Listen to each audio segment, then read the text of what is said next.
حضرت فضیل بن عیاض رحمۃ اللہ علیہ ڈاکو تھے، اور نرے ڈاکو نہیں تھے، ڈاکوؤں کے سردار تھے۔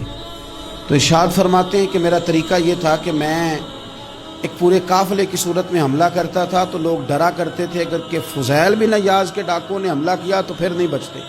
ایک دن گزر رہا تھا تو ایک قاری صاحب آیت پڑھ رہے تھے، لا تقنطوا من رحمت اللہ، اللہ کی رحمت سے کبھی نا امید نہ ہونا، ان اللہ یغفر الذنوب جمیعا، بے شک وہ سارے ہی گناہ معاف کر دے گا۔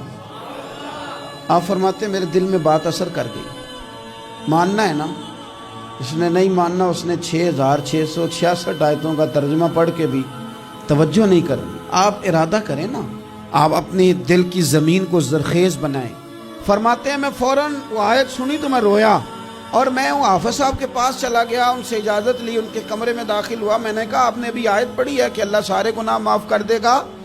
تو جس بندے نے کئی سال ڈاکے ڈالے ہوں، بیٹیاں روتی رہتی ہوں پر وہ مال لے کے آ گیا ہو، مائیں واسطے دیتی رہتی ہوں پر وہ لوٹ کے نکل آیا ہو، اب جی اگر وہ بندہ بھی سچے دل سے توبہ کرے تو اللہ معاف کر دیتا ہے۔ تو آفت جی کہنے لگے میں کون ہوتا ہوں تمہیں کوئی تفسیر بتانے والا، میں نے تو قرآن کی آیت پڑھی ہے، میرا رب کہتا ہے لا تقنطوا من رحمت اللہ، تم نے مایوس نہیں ہونا، تم آ جانا، معافی مانگ لینا، ان اللہ یغفر الذنوب جمیعا، اللہ سارے ہی گناہ معاف فرما دے گا، اللہ سارے گناہ۔ تو یہ تو اللہ فرما رہا ہے۔ فضیل بن عیاض کہتے ہیں میں نے کہا ختم ہو گئی بات، توبہ بھائی۔ واپس آیا تو وہ میرے ساتھ جو تھے نا، ان سے میں نے کہا سردار نیا تلاش کر لو بھائی۔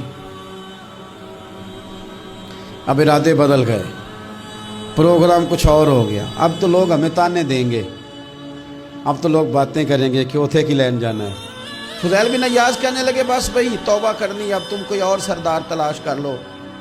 اور اوپر سے نہیں کہا، توبہ کی تقریریں نہیں کی، دوسروں کو میسج نہیں بھیجے، اور لیکچر نہیں جھاڑے، رو کے کہا، درد سے کہا، دل سے کہا۔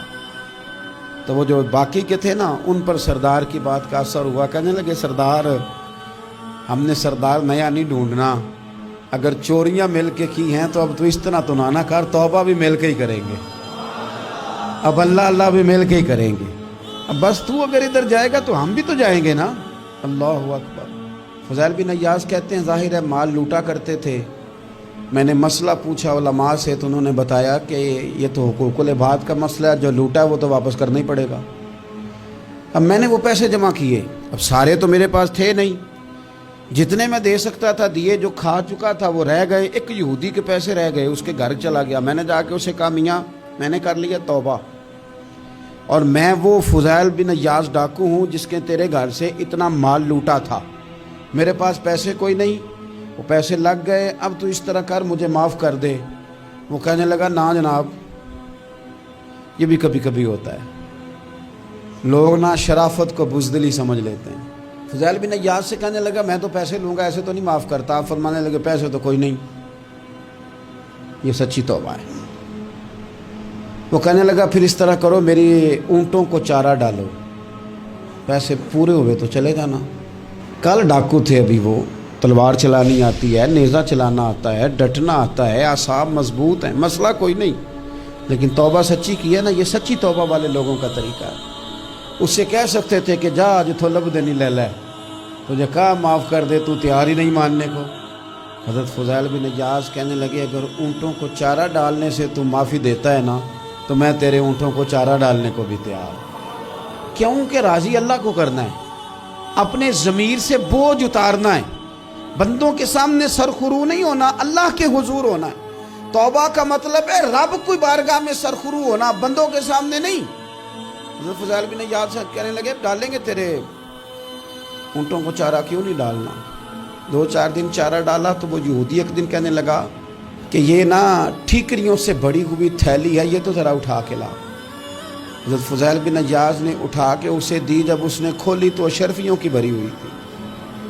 تو آپ فرمانے لگے تو کہہ رہا تھا ٹھیکریاں اٹھا کے لا۔ کہنے لگا میں تورات بڑی پڑھتا ہوں، عالم ہوں، میں نے تورات میں پڑھا تھا کہ مسلمان جب سچی توبہ کر لیں گے نا تو رب ٹھیکریوں کو بھی سونا بنا دیا کرے گا۔ پھر یہ مٹی کے ڈھیلے اشرفیاں بنا کریں گے، تو میں نا تیری توبہ چیک کر رہا تھا, یہ اس میں میں نے روڑے بڑے ہوئے تھے, لیکن تو اٹھا کے لایا تو تیری توبہ بھی سچی ہے اور تمہارا دین بھی سچا ہے.